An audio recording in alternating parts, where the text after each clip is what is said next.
Many people want to invest in real estate to get rich. The problem is this makes almost no sense. Investing in real estate is how you stay rich, not how you get rich. So the issue is that with cash flow from real estate averaging out around $200 to $300 per rental that you own, per unit that you have, how really fast are you going to get rich? If you want to make, let's say, $3,000 a month and that's it, you're gonna need like 10 rentals to do that. And if you want to make $6,000 a month, you need 20 rentals to do that. And then keep going on from there. So now think about how much you make from your job before taxes, which is usually a lot more than actually what your paycheck is taking home.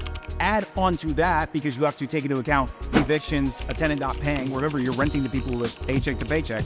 How often do you think they're not gonna pay? And then all your other houses that have to hold up this new bill you just magically accrued because the tenant stopped paying.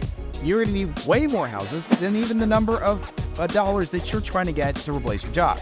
You need 40, 50 houses to comfortably quit your job for real estate. You do not invest in real estate to get rich, you do it to stay rich. Save tax advantages, principal pay down, all like that.